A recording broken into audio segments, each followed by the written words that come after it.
Pemirsa, tahukah Anda kalau jumlah pekerja Indonesia meningkat 192,2% dalam 5 tahun terakhir di Jepang? Warga negara Indonesia menyumbang 56% dari pekerja terambil spesifik di Jepang. Kabar yang satu ini benar-benar di luar dugaan dan mungkin akan membuat kalian terdiam sejenak.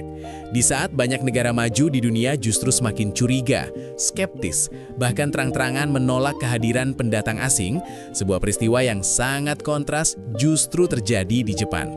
Negara yang selama ini dikenal sangat tertutup, super disiplin, dan memiliki standar sosial yang nyaris sempurna, kini malah menunjukkan sikap yang bikin kita sebagai orang Indonesia merinding karena bangga.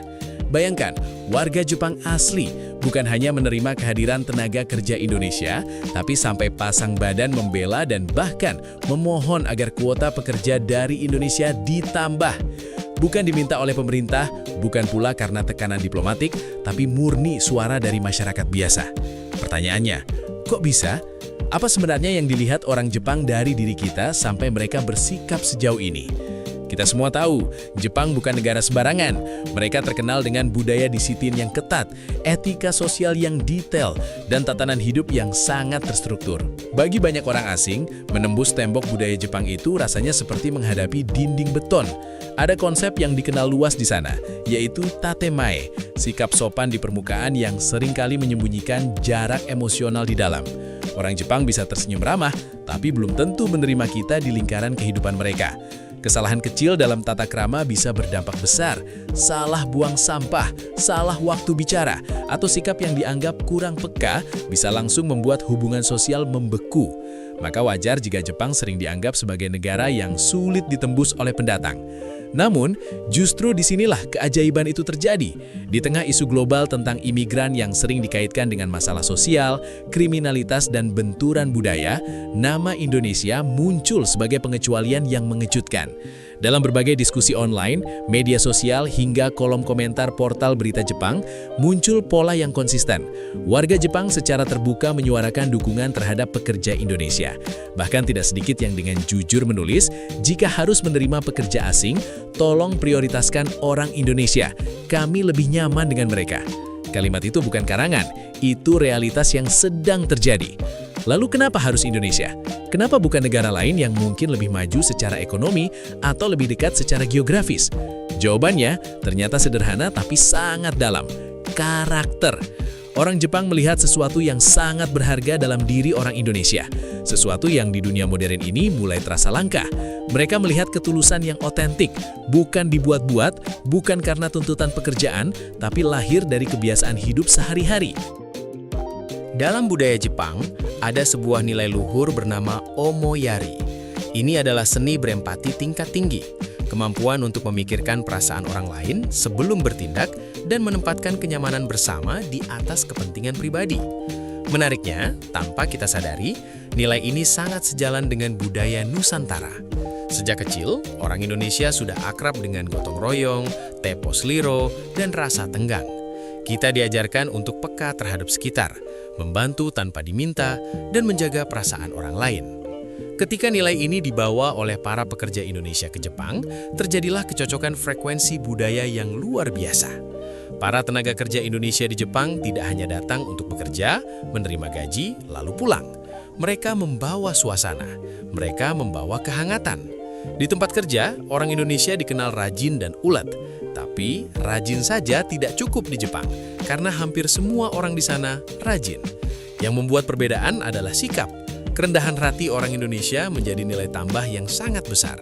Kita dikenal tidak sombong, mudah menghormati senior, dan tahu cara menempatkan diri. Dalam struktur sosial Jepang yang hierarkis, sikap ini sangat dihargai.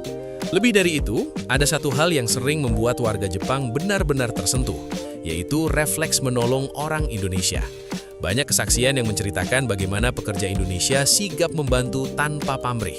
Di pabrik, di ladang pertanian, di lingkungan tempat tinggal, bahkan dalam situasi darurat, orang Indonesia dikenal tidak banyak bertanya, tidak menghitung untung rugi, tapi langsung turun tangan.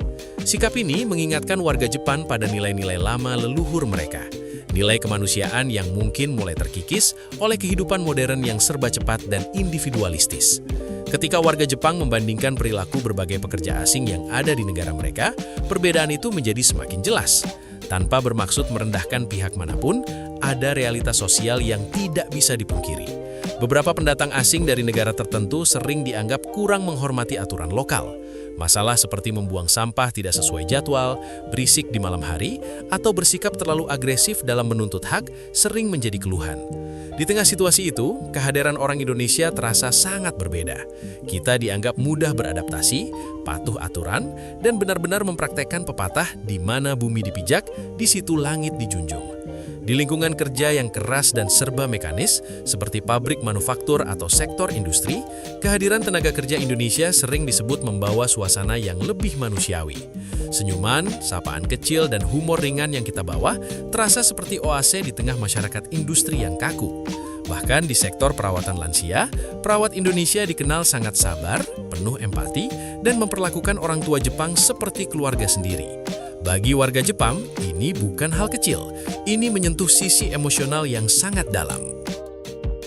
Seiring waktu, hubungan antara masyarakat Jepang dan tenaga kerja Indonesia pun berubah. Dulu mungkin hanya sebatas hubungan profesional. Sekarang, banyak yang berkembang menjadi hubungan emosional. Orang Indonesia tidak lagi dilihat sebagai orang asing atau sekedar tenaga pengisi kekurangan populasi muda Jepang. Kita mulai dianggap sebagai sahabat, bahkan keluarga. Warga Jepang yang terkenal tertutup perlahan membuka pintu rumah dan pintu hati mereka karena merasa aman dan nyaman. Rasa aman ini sangat mahal.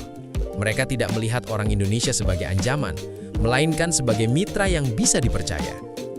Persahabatan lintas negara ini tidak lahir dari perjanjian politik tingkat tinggi atau pidato pejabat di gedung megah. Persahabatan ini lahir dari hal-hal sederhana. Dari senyuman tulus di jam istirahat pabrik. Dari kesabaran menyuapi lansia di panti jompo. Dari sapaan ramah di minimarket atau lingkungan apartemen. Inilah bukti bahwa nilai-nilai kemanusiaan yang kita bawa dari rumah berlaku universal. Sopan santun, rasa hormat, empati, dan gotong royong adalah mata uang yang nilainya diakui dimanapun. Fenomena ini seharusnya membuat kita semua merenung dan bangga. Di tengah dunia yang semakin keras, kompetitif, dan penuh kecurigaan, karakter orang Indonesia justru menjadi cahaya yang menenangkan. Kita dihargai bukan karena kekayaan atau kekuatan, tapi karena siapa kita sebagai manusia. Namun, kebanggaan ini juga datang bersama tanggung jawab besar. Nama baik yang sudah terbangun dengan susah payah harus dijaga. Jangan sampai perilaku segelintir orang merusak percaya yang sudah diberikan. Kisah ini mengajarkan satu hal penting, bahwa menjadi orang baik tidak pernah sia-sia. Kerja keras, ketulusan, dan empati adalah bahasa universal yang bisa menembus batas negara, bahasa, dan budaya. Apa yang dilakukan saudara-saudara kita di Jepang adalah cermin dari jati diri bangsa kita. Dan dari sana, dunia belajar mengenal Indonesia bukan hanya sebagai negara, tapi sebagai karakter. Jadi, ketika hari ini warga Jepang membela dan meminta lebih banyak pekerja dari Indonesia, itu bukan sekedar soal tenaga kerja. Itu adalah pengakuan